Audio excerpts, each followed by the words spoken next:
Welcome to the Deep Dive. Today we're going way back in time to explore ancient Thebes. Ooh, Thebes. A city that was once the biggest city in the whole world. Wow.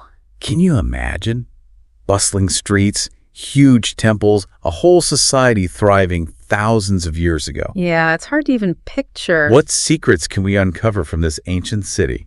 Well, we've got a great article from the African History website as our guide for this journey. Perfect. And hey, before we get started, if you're digging this deep dive and want more awesome trips into the past, make sure to subscribe to our YouTube channel and hit that notification bell so you don't miss out on any upcoming episodes. Yes, definitely do that. All right, let's dive into ancient Thebes.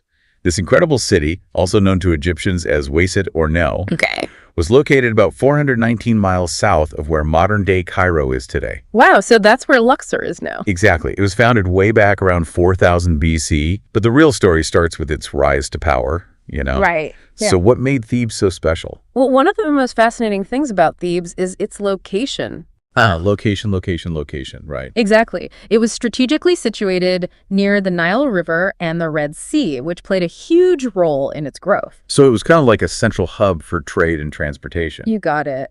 The Nile, as we know, was the lifeline of ancient Egypt. It was a natural highway for transporting goods and people, and it was essential for agriculture, too. Right. I mean, that makes total sense. And then having access to the Red Sea, well, that opened up trade routes to the rest of the world. Goods, ideas, and people are all flowing through Thebes, and that really fueled its development. It's amazing how geography can shape a city's destiny. What happened next in Thebes' journey to becoming the largest city in the world? Okay, so during the 11th Dynasty, which was from 2081 to 1938 BC, Egypt went through a period of reunification and stability after some internal conflicts. And Thebes, with its prime location, was in a perfect position to benefit from this new era. So this stability created the ideal conditions for Thebes to flourish. Precisely. By 1500 BC, Thebes had a population of about 75,000 people. Can you believe that?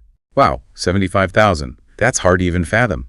It was the largest city in the world for the next 600 years. It's incredible. What would it have taken to manage a city of that size back then, considering the technology they had available?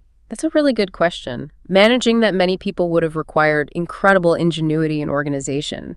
Imagine the systems they needed for water, food distribution, and urban planning.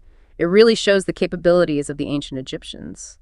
It wasn't just the size that defined Thebes, though. It was also a city deeply connected to ancient Egyptian religion. Oh, yeah, absolutely. What can you tell us about that aspect of Thebes? Well, Thebes was considered a sacred city, and it was home to the Temple of Amun. Oh, wow. Which is actually the second largest religious building in history. This massive complex was built over a period of 2,000 years. 2,000 years. Yeah. That's mind-blowing. What was the significance of the Temple of Amun?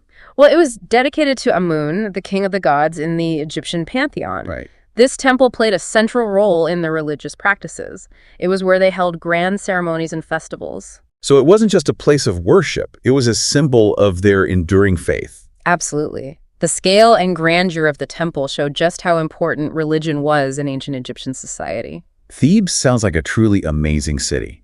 A blend of economic power and spiritual significance. It really was. And you know what else is remarkable? The Valley of the Kings. Oh, yeah. The final resting place of Egypt's most famous pharaoh. Exactly. Including the legendary Tutankhamun. Ah, King Tut. For over 500 years, pharaohs decided this valley would be their burial ground. Wow, 500 years. And they were buried in these elaborate tombs filled with treasures and incredible artwork. It really shows you what they believed about the afterlife. It's like Thebes wasn't just a city for the living, it was a city for the dead too, you know? Meticulously designed for the pharaoh's journey to the afterlife. Right. What can we learn about ancient Egyptian society from this? Well, the Valley of the Kings gives us a peek into the social structure of ancient Thebes. You can see the clear hierarchy with the pharaoh at the top, followed by the priests, nobles, and government officials. These tombs, with all their fancy decorations and offerings, were meant to make sure the pharaohs had a smooth transition to the next world. It's interesting how these tombs weren't just burial chambers. They were statements of power and belief. Yeah. But what about the everyday people of Thebes? What was life like for the merchants, the artisans, the laborers? Well, our sources don't really go into a lot of detail about the daily lives of commoners. Oh, okay. But we can guess some things based on what we know about ancient Egyptian society.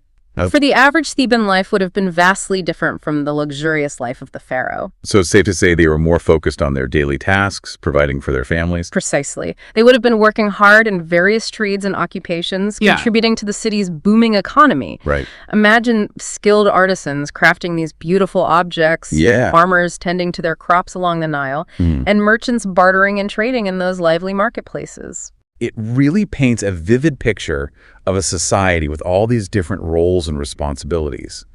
Despite the social hierarchy, would you say there was a sense of shared culture and identity among the people of Thebes? Absolutely. They had a common set of beliefs, traditions, and artistic expressions that brought them together, like the festivals and ceremonies at the Temple of Amun. Those were occasions where everyone, regardless of their social status, came together to celebrate their shared faith. So even with the differences in social standing, there was this sense of community and belonging that united them. Exactly, and that shared identity probably helped the city stay strong and last for so long. Thebes' story isn't just about its rise to power, though. Like all civilizations, it had its ups and downs. What factors led to its eventual decline? Well, there were a few things. Internal power struggles weakened their central authority. Shifting trade routes affected the city's economic power, and new empires popped up in the region. So a combination of internal and external forces ultimately brought Thebes down. Yes. By the time the Romans took over Egypt in 30 BC, Thebes had lost most of its former glory.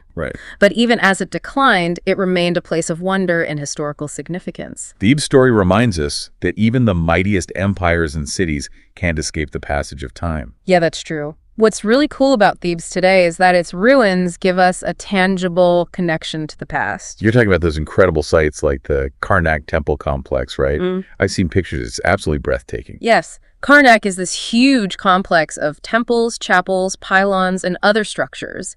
It's a real treasure trove of ancient Egyptian art, architecture, and religious practices. Walking through those ruins is like stepping back in time. And, of course, we can't forget the Valley of the Kings, which is still a source of fascination for archaeologists and historians. Absolutely. The Valley of the Kings continues to offer up new discoveries, giving us fresh insights into the lives and beliefs of the ancient Egyptians. These sites aren't just relics of a bygone era. They're windows into another world, allowing us to connect with this amazing civilization that thrived thousands of years ago. It's remarkable that we're still learning from Thebes today. What does this tell us about the nature of history itself? Well, it shows us the history isn't fixed. It's a constantly evolving field.